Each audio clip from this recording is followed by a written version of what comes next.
Okay, YouTube. So I made some videos earlier about self-defense and my thoughts on that, about how it's better to be more proactive than reactive, to attack, be the first to attack, and basically the power of an ambush or striking first, because it gives you it really gives you a lot of leverage. And I want to play a video of a description of an attack that happened to American forces a few years ago in Nigeria, where they were attacked, they were ambushed, and they lost. And these were elite soldiers. So I'm gonna play this, react to it, and give you my thoughts. 4 American Green Berets were killed last fall when their patrol was ambushed in Niger. The Defense Department launched an investigation into what happened. But helmet camera footage from one of the soldiers allowed us to reconstruct some of the attack. It's the morning of October 4th, 2017. A convoy of around 8 American and Nigerian army vehicles leaves the village of Tongo after a mission in the area. They're quickly ambushed by militants loyal to Islamic State.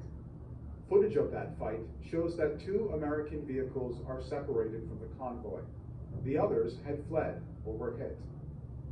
We see 7 soldiers taking cover. The attackers are somewhere in this area. An American soldier, we believe to be Staff Sergeant Jeremiah Johnson, wearing a helmet camera, enters the white vehicle and drives it a short distance. He steps out and begins firing towards the tree line. Then he runs for cover behind the white vehicle, and the video cuts to a new scene. Next, we only see the black car and 3 soldiers, Staff Sergeants Johnson, Wright, and Black. The white car has disappeared, and we don't know how much time has elapsed. Wright drives the car toward the mark of a red smoke grenade. The smoke could be to mask their movements from the militants, or to mark their position for supporting units. Johnson, taking cover at the rear, fires toward the tree line. After they've reached the smoke, there's a cut in the video. In the next scene, the red smoke has cleared. The car begins to move again when Johnson and Black fall. Black is unresponsive. Johnson regains his footing. He moves forward and starts searching. It could be for support or for the enemy. Wright then drags Black to cover behind the car. He aims back towards the tree line. The scene ends. The militants are closing in. We don't know how much time has passed here, but Wright changes his direction of fire. He and Johnson begin running without covering each other. This suggests they're about to be overrun. The situation is too desperate. There are more edits to the video, but we're able to map their final steps. Johnson is seriously wounded and falls, but then moves about another 40 feet. Militant fire seems to be coming from this area. Wright stops running and shoots. A short time later, 2 armed militants appear on screen. Johnson appears to be unconscious. Still, he's shot by the militants at close range. Staff Sergeant Wright dies just feet away. For them, the ambush is over. Yeah, and I saw the helmet cam. It's pretty brutal. And again, you never know when you're gonna get ambushed in life. Like, not even just in war, just in general. Like, again, you could be going about your normal routine, and then bam, stuff happens. An armed robbery, your mass shooting, freaking who knows? And we think we know that we know how we're gonna react, but not really, And that's one thing I learned in Afghanistan, was how most of the times when people died over there, it was mainly because of it was en route, usually from point A to point B. That usually was the case. When they were actually doing like raids and stuff, we were the ones ambushing them. You know, when American forces knocked doors down, we're catching them by surprise. But on the way to a raid or something, our movements are pretty visible.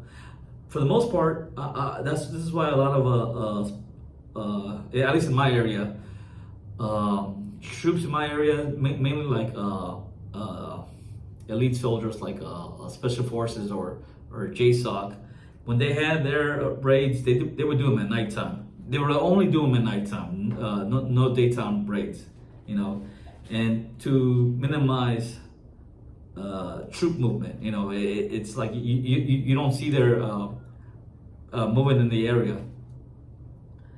And for the most part, it was pretty successful. For the most part, there was one time that not so. It didn't go so well. But again, ambush. The power of the ambush is really. It is a game changer. And obviously here, because they had no cover, they had they were moving out of the village in the desert. They cut communications. Not everybody was on the same page, and you have some people staying behind to fight, other people fleeing.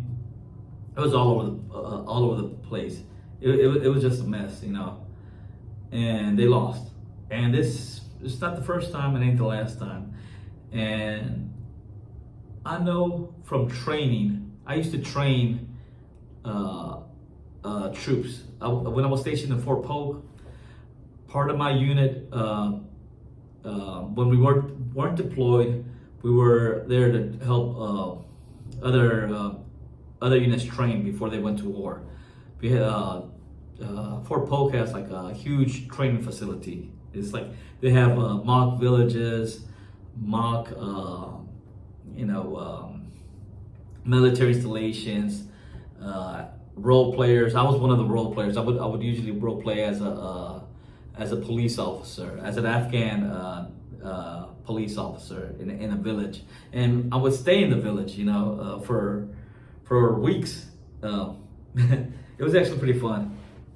But one thing is that like the military doesn't really train you that well for being attacked, for being ambushed. We're mainly I would say I don't know how to say they do train you to be proactive to an extent, but ambushes is something that we don't really have the great training on, at least not yet, at least to my knowledge.